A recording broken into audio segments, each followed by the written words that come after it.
Okay, we are live. Hello, everyone, and welcome to In the Spotlight special, where we shine a light on entrepreneurs, SMEs, and innovators. I'm Matthew Crow, your host, and my guest is former British Commonwealth, European, and World Boxing Champion. He's also a world-class inspirational, motivational speaker and personal performance coach. He's an author of his book, Man Up the World Champion Way. And during lockdown, he created a brand new 12-week coaching program, a 12-round mental boxing experience using his unique boxing method. He'll get you punching above your weight, winning more often than experience and experiencing more success.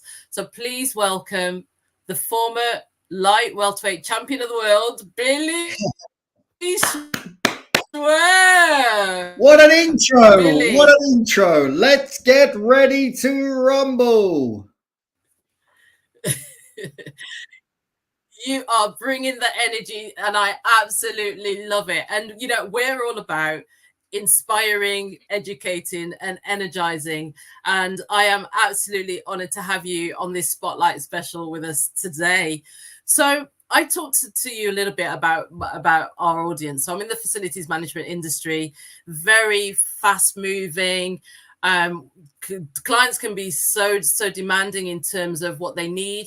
But for us, it's all about keeping that customer experience, that journey in terms of their office space, any workplace environment, and making sure they've got the best services. So whether it's cleaning, whether it's catering, whether it's maintenance, I'm making it sound really glamorous. But, you know, on the cold face of it, it can be quite lonely, especially if it's people in remote areas. And so In the Spotlight brings that bit of inspiration and that energy and that motivation. And I saw you on Will Paulson's show, Make It Happen. And that's where I saw you, and I thought, I've got to have you. Hence reaching out to you to be here. I absolutely love the energy. So Billy, you are quite well known, but for our facilities management, we work in a bubble. So for our audience, just talk and introduce a little bit about who you are.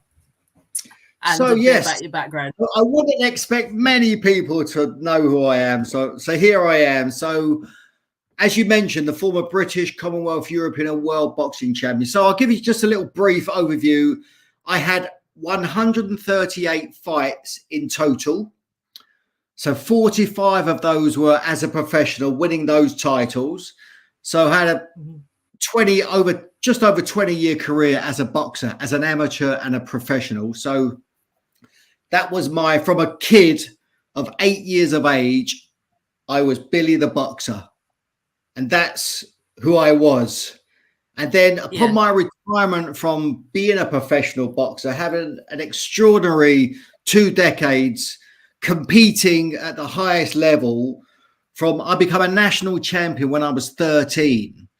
So wow. I was competing at a national, international level from a child. And that was an experience. So you talk about your guys about sometimes it's a lonely place when you're on your own. So that's kind of a life as a boxer. It may occur, you step into the ring, you've got the crowds there, but you step forward into the ring, you're on your own. And a lot of the training that you do is on your own. You might be sparring, you've got trainers, but it's a very lonely place sometimes because you're having to generate yourself, cause yourself, just train and push through your limitations, as we all have to do. So that's why boxing is such a great metaphor for life, because we're all fighters, right? Each and every one of us, because we're all fighting something. Yeah. And the thing generally we're fighting on a daily basis is this thing, ourselves. And that's kind of what I realized. And that's why I put the words together, mental and boxing, because I realized that most of the time on a daily basis, I was having a mental boxing match with myself and the voice in my head. And that has us win, and it also could have us lose in certain areas. So tell me then, so from the age of 8, so your 8-year-old self, what would you have said to your 8-year-old self now in terms, and also, did you notice shifts in your mental attitude as you progressed through your career? It wasn't until it was all over, to be honest. So it was all over when I was early 30s. I was 31 years of age, and my boxing career finished. And it finished when I was in the back of an ambulance on the way to hospital for the second time. So I'd just been knocked out. I'd lost my world title. I was carried out of the ring on a stretcher, and I was put in the back of an ambulance. So the sirens are blaring. We're dodging through the traffic. I was conscious, but I was uncertain of my future health. I was frightened. Yeah. Because I know guys that have been killed in the ring. I know guys that have been brain damaged. Professional boxing it's a beautiful, brutal business, and it's dangerous. So as I'm on the way to hospital for the second time, I kind of realized that this is it. My life as I know it is over. And that was when I unconsciously made the decision to retire from the professional boxing ring. I mean, life-changing decisions. Yeah. I'm sure most of us watching this have made them, and you may not have, but you will have to at some point. Yeah. Life-changing decisions are not easy to make, and that was the biggest one that I made. And then what happened was my kind of world fell apart because I was so attached to being Billy the boxer. That's all I knew. And it's like all of a sudden I was just Billy. Yeah. And it's like, well, who is Billy? So who am I now? What am I doing? Why am I doing it? What does it all mean? What's the point? What's the meaning of life? All of that stuff. Hallelujah. I was waiting to see the light, but the light didn't shine on me for a little while. And it was a fascinating journey, and it was hard. It was difficult. I went through depression. I had a mental breakdown. I reached the depths of despair. I went through a divorce. I went bankrupt. My home was repossessed. I had no money. I had no future. I hit rock bottom. I was having suicidal thoughts, and it was when I was in that crisis. So I volunteer for the charity the Samaritans. Are you familiar with the Samaritans? Yeah. I volunteer as a listener for the Samaritans because I know how it feels to be in crisis, and that's where I was, and that's over 20 years ago now. So that was the catalyst of me waking up, really. Yeah. At the bottom, and then I thought there was a point where I realised I just got sick and tired of being sick and tired. I've had enough how I feel, because the conversation I kept having with myself was, I just want to feel good. I want to feel good. I didn't know how to get out of it. Yeah. And that's the journey. So what helped you? So just for our audience, where there's, we have quite challenging clients. We have situations that happen where they're having to problem solve a lot of the time. But for you, what was it that helped you get out of that place? I was going to say, were you still and also were you still training during that period, or had you just stopped everything? I was kind of maybe training a little bit, but as a professional boxer, the training that you do is just beyond anything. You can't imagine what you're putting your body through.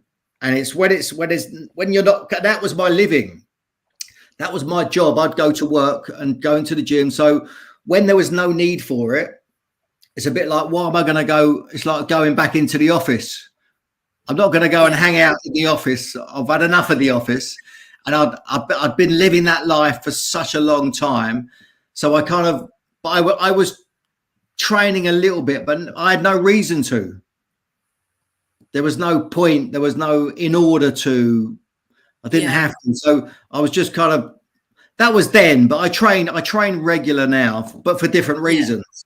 And I'm in a different place now. And it's for us. So the relationship to the people that we're talking to, the guys are on this podcast listening to this, it's hard sometimes. And it's sometimes people upset us. Communication is vital. And I learned how to communicate. And the reason why I become a Samaritan is what we are what you call a listener. I've lost you. I've lost your sound. Billy, I've lost your sound. Okay, I can't hear you.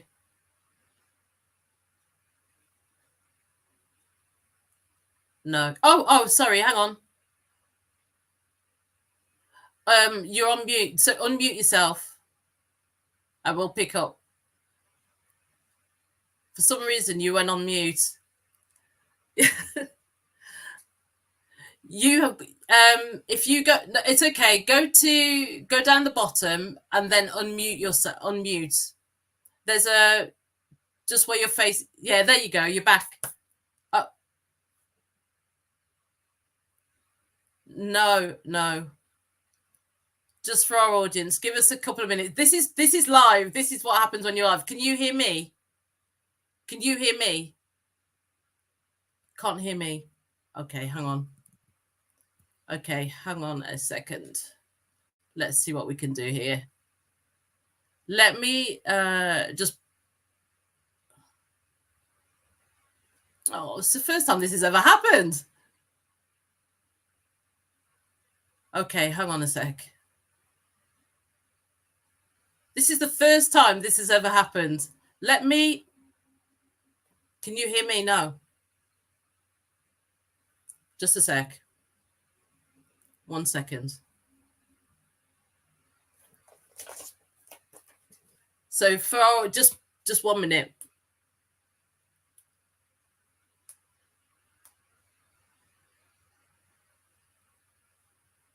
Right, okay, but I can't see or hear you. It's no. Okay, I'll tell you what we'll do. Let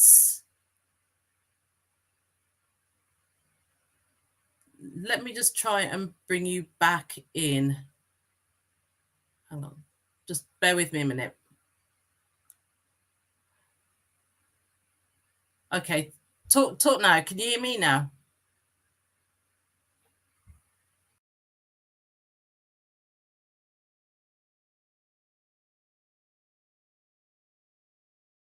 In. Okay, are we back?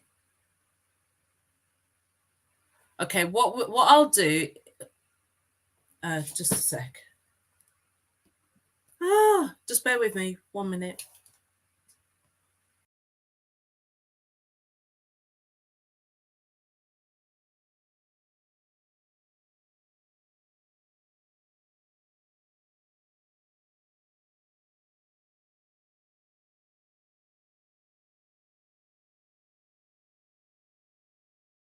Okay, add back and use the layout buttons.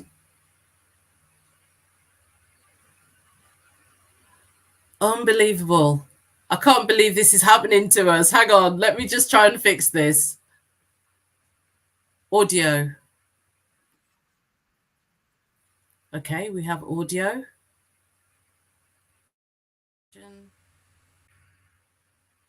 Must be off to use audio.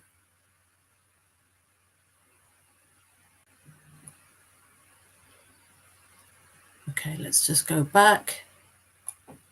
Okay, are you back?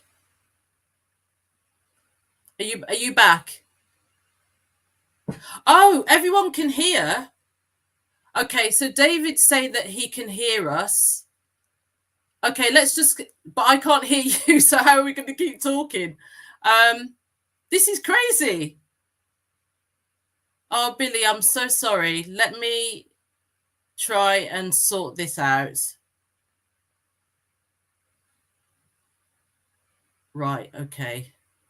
I've never had this happen before, so I don't know what to do. And we're live. Okay, David can only hear me. We're gonna need to just do a new stream and then just go live again and just pick up from where we left off. Calling you.